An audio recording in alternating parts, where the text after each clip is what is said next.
بسم الله الرحمن الرحيم وعباد الرحمن الذين يمشون على الأرض هونا. As we were talking about Sayyidina Umar bin Abdul Aziz Rahimahullah in our previous sessions, at that time we talked about his childhood, how he was raised, and now it's time to talk about his achievements as Khalifa. How did he achieve? What did he achieve? Just to mention everything in few words so that we won't get lost in this long talk. The gist of everything is that when Umar bin Abdul Aziz Rahimahullah did what was instructed by Allah subhanahu wa ta'ala and His Messenger sallallahu alayhi wa sallam, iman and amal salih was established in his life. He made sure it was established in his family. Then he made sure it was established in the country that he was ruling.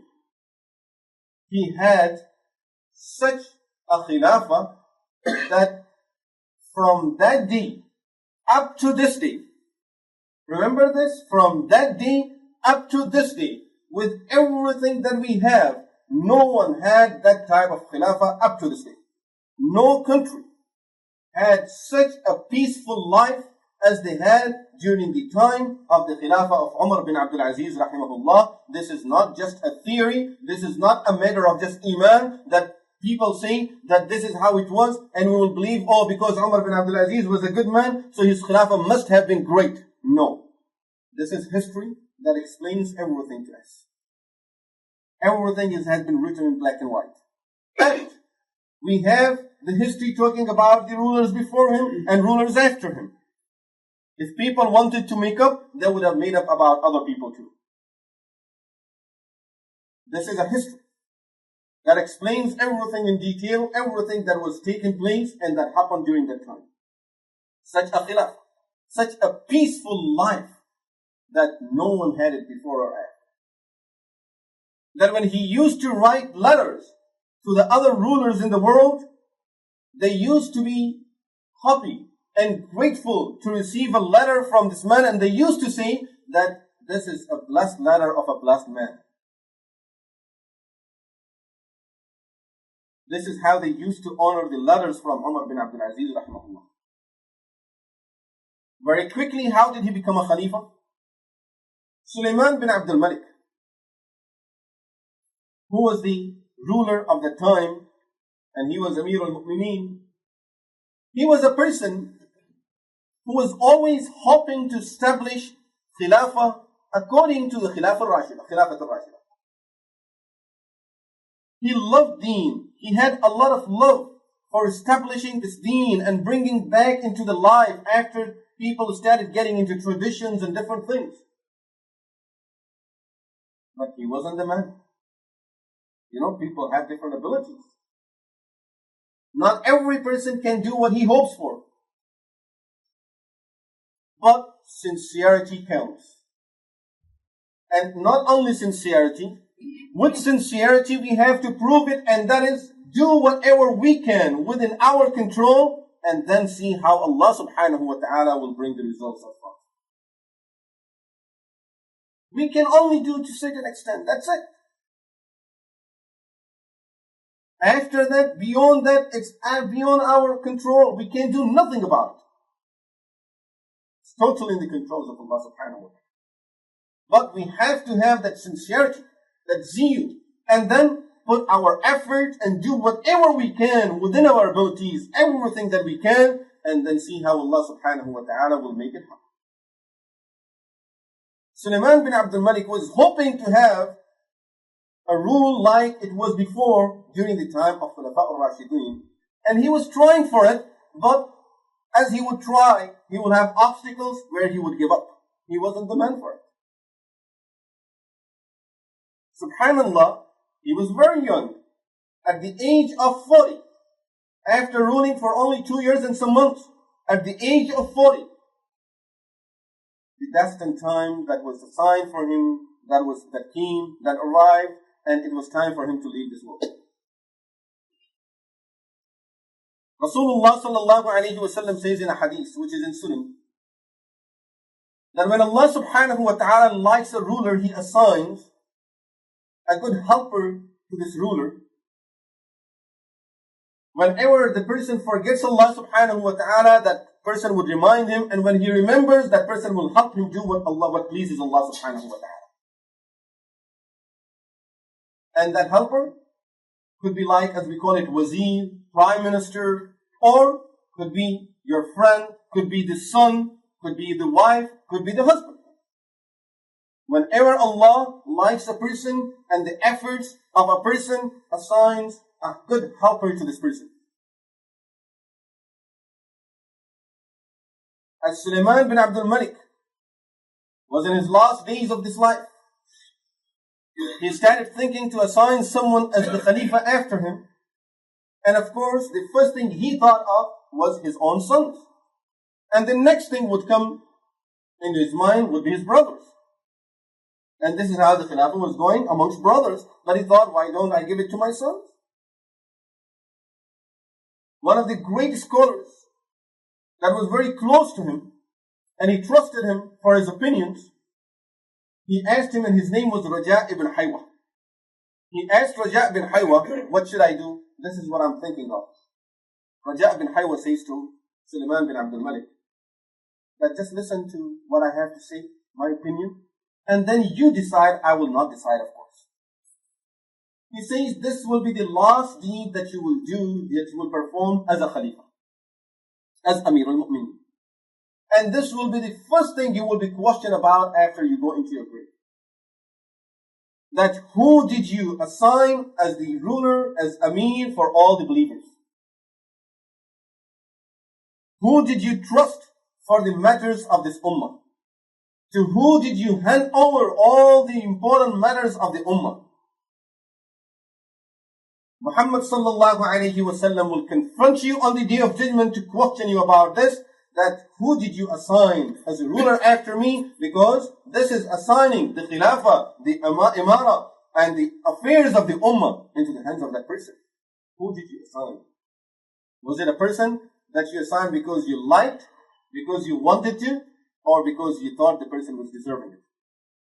And the very same rule applies to every situation and status that we normally nominate people for or vote for people for.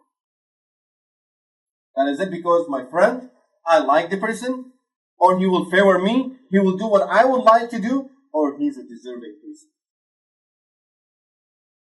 Question that we will be asked in the day of judgment. It's an amana, it's a trust.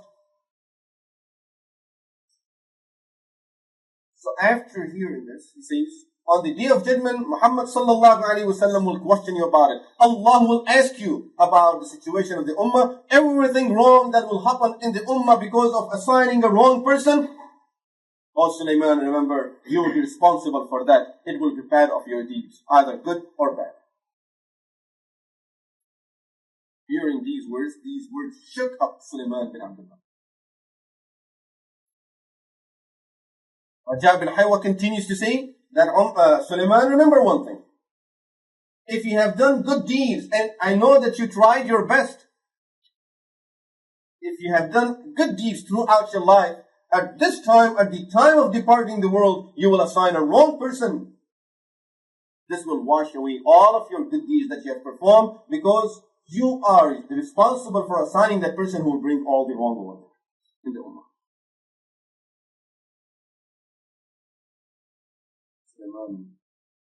Seriously started thinking about it, and it did not take him long. Right away, he says, Raja, I was thinking of my son. Now I need your opinion. What do you think about Umar bin Abdul Aziz? Raja bin Haywa says, that was the only person in my mind. I wanted to mention his name, but I was afraid that if I would mention it, he would reject it.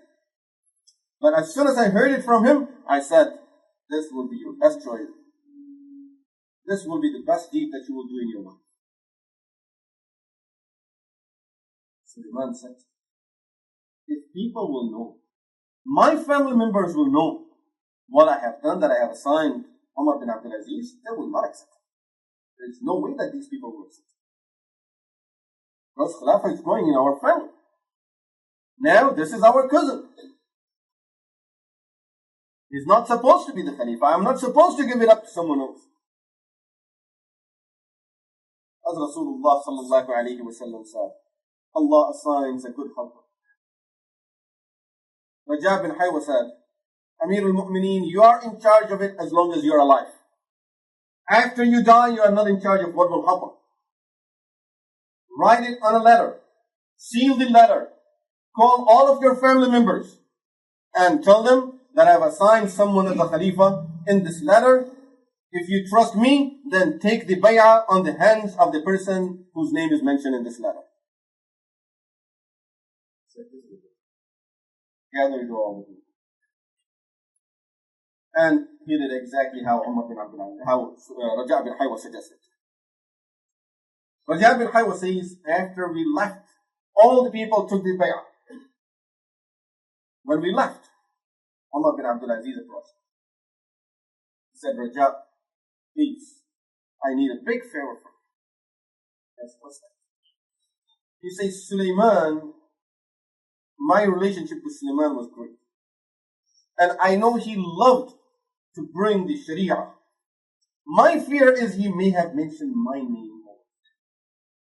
Raja, please do me a favor. If my name is there, just tell me, so that I can go and resign and ask Sulaiman to assign someone else. Before it's too late, before he dies, then it will be difficult for me. He says, now I did not want Umar bin Abdul Aziz to even have a clue that his name was there. Otherwise, he would go and make sure that Sulaiman, before his death, will take his name out. And he will do everything possible to get his name out of there. He says, I said to him, Umar, why are you thinking of Khilafah?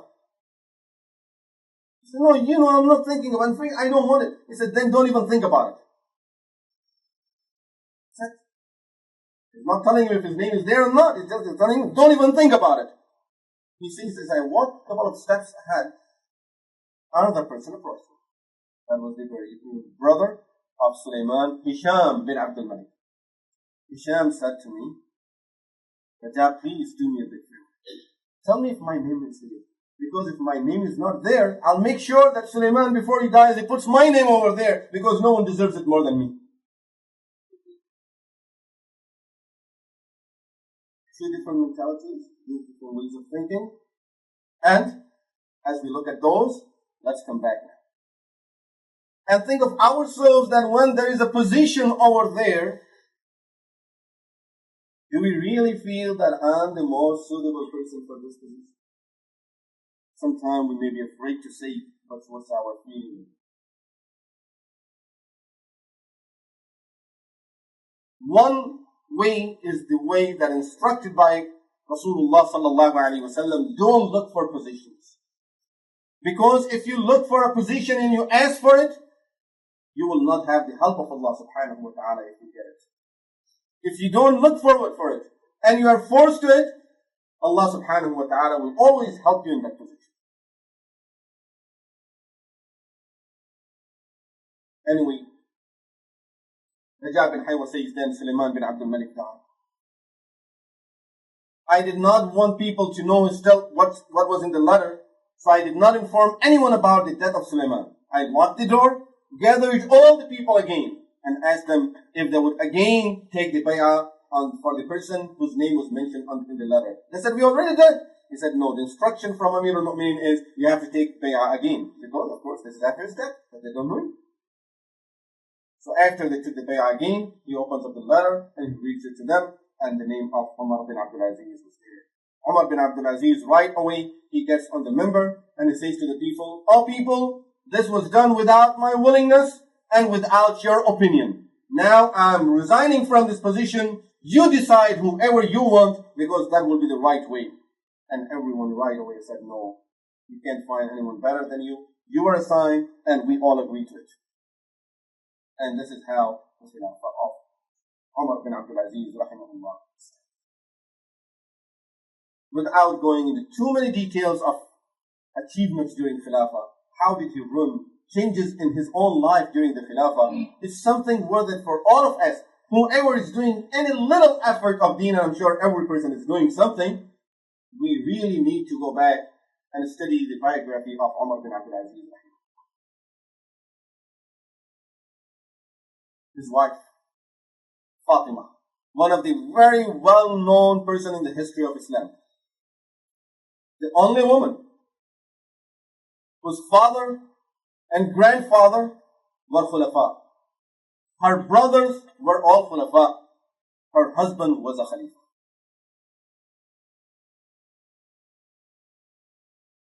And this is how she was brought up into that house, into those castles. Now Umar bin Abdul Aziz, after he received the Khilafah, the first thing he did, he goes to his home. He says to his wife that up to this time I did not have power over doing certain things that I have the power of doing now. And charity begins home.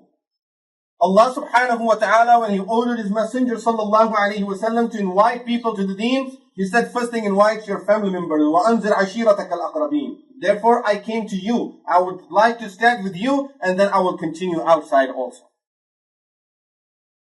Yes, congratulations on your khilafah. What do you need from me? I am there for you, whatever you want. He says, everything that your father gave you when he was the Khalifa, your brothers gave you when they were the Khulafa, they did not own it. That was all from Baytul Mal of Muslimin. That salary was not assigned for them. They were not assigned, and they did not have the right to take all of that wealth from the Baytul Mal. Therefore, I cannot stay in the same house where there is haram. Now I'm giving you the choice. Either you put all of that back in Baytul Mal, or you can go back to your home. I can't stay in the same house with the haram. One of the two choices. Either we give up haram, or you stay with it, and I have nothing to do with it.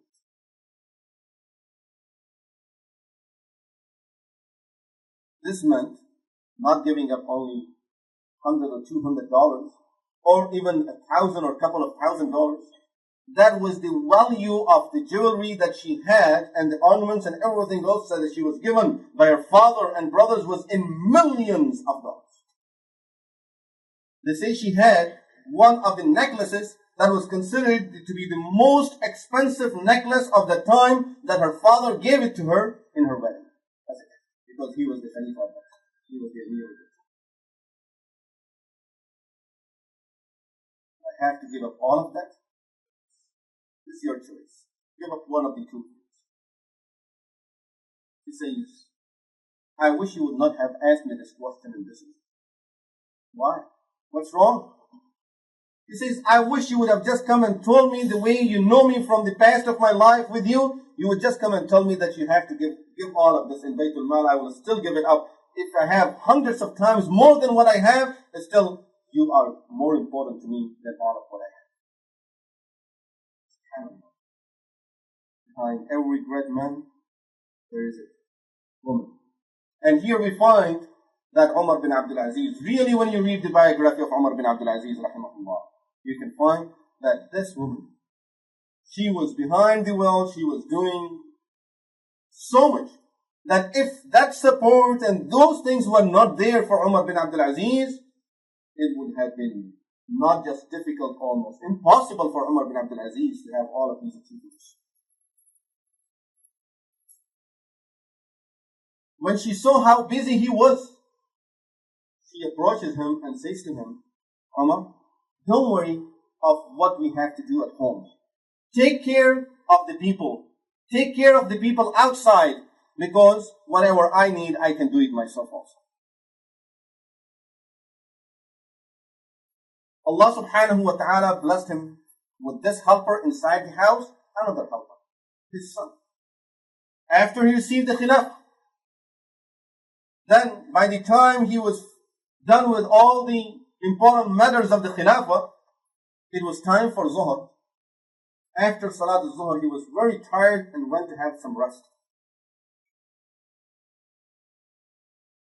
His son, whose name was Abdul also, came to him and he said, Dad, what are you doing?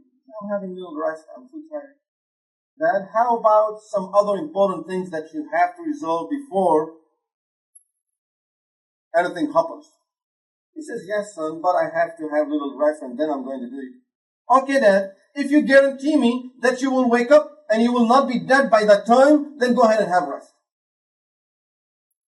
Umar bin Abdul Aziz gets up, he kisses the forehead of his son and says, Allah bless you, my son, and I'm thankful to Allah who blessed me with helpers like you and you.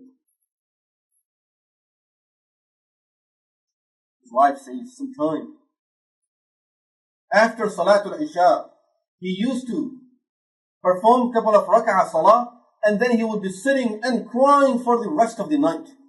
One day he cried so much and he was crying so loud that I thought he's going to die if he would continue being like this. So I asked him, Amir al-Mu'mineen, something happened today? He says, no.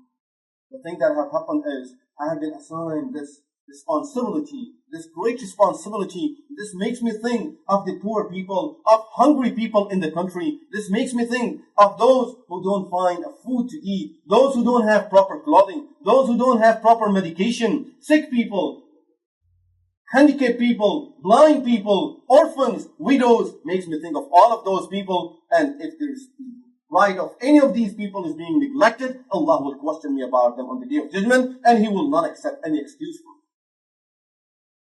This makes me I'm thinking of all of those.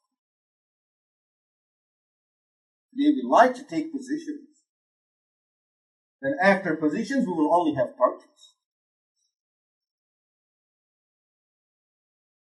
No, this is what position means. Umar bin Abdul Aziz is teaching us this is what position means. We take that responsibility. His wife says, one day after Salatul Isha, Umar bin Abdul Aziz came home. He was very tired. I said to him, you must have some rest today. He said, okay, I will have some rest. Let me just do 2 rak'ah salah.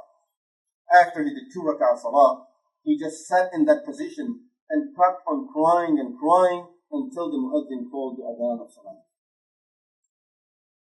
After Salat al-Fajr, I told him, then today you must have some rest during the daytime. He said, I will try. Never had a chance to come back home until after Salat al-Fajr. Next day, she says it was the same lifestyle every night.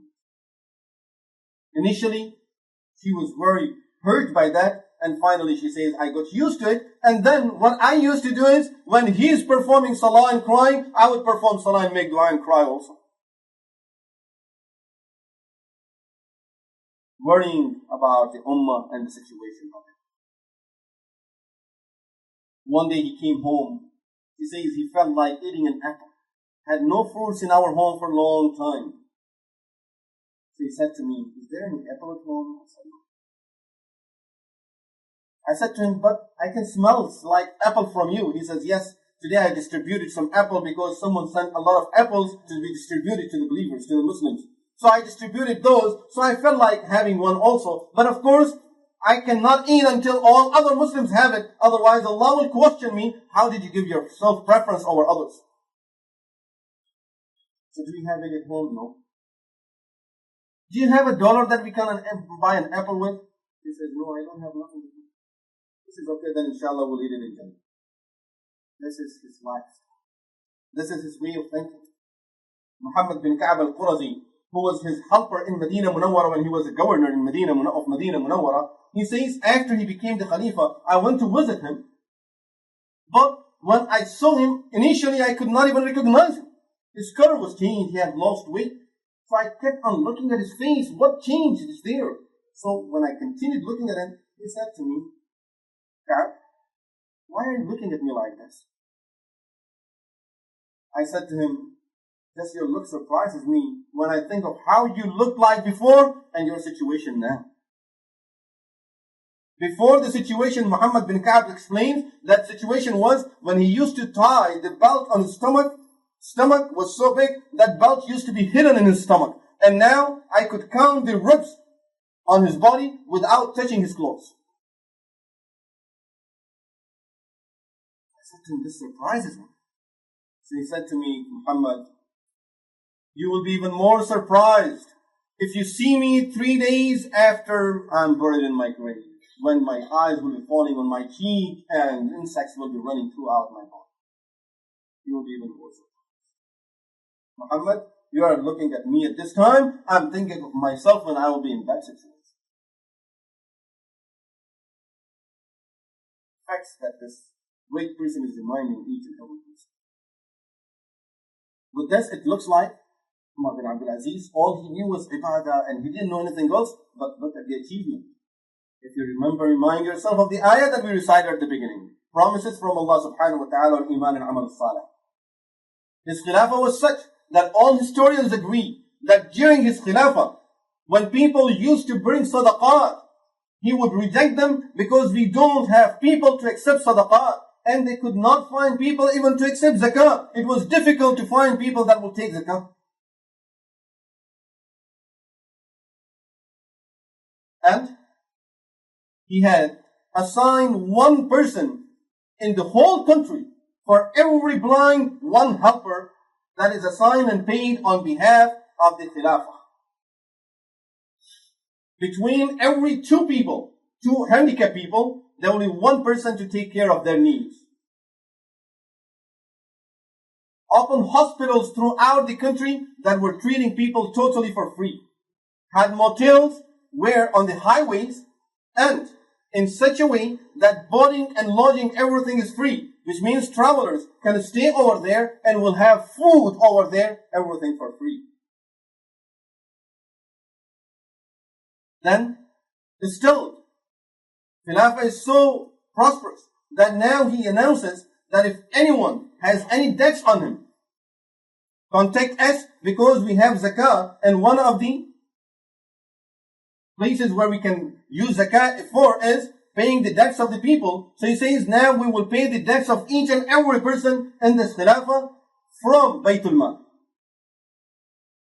Then, after even paying the debts, still there is more money. So now he makes the next announcement. Announcement that we may never have heard about. Any person likes to get married, the Khilafah will pay for all the expenses, and not only just the expenses of the marriage, but will also pay the mahar to the wife on behalf of the husband.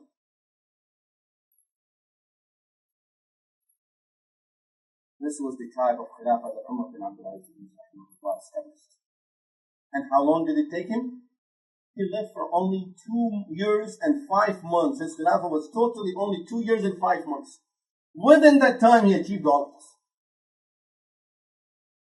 Allah promises those who believe in Him and do the good deeds that He will establish this deen for them and He will give them the peace of mind. The condition is يَعْبُدُونَنِي لَا يُشْرِكُونَ بِي شَيْئًا. They should worship me and not associate any partners with me. وَأَقِيمُوا الصَّلَاةِ. Establish salah, pay the zakah and obey the messenger. You will have the rahmah of Allah subhanahu wa ta'ala. May Allah subhanahu wa ta'ala accept all of us for His deen and give us tawfiq to have our faith and iman in these ayahs and the other ayahs of the Qur'an al-Kareem. And may Allah keep all of us in Sirat al-Mustaqim. أقول قولي هذا وأستغفر الله لي ولكم ولسائر المسلمين. مولاي صل وسلم دائما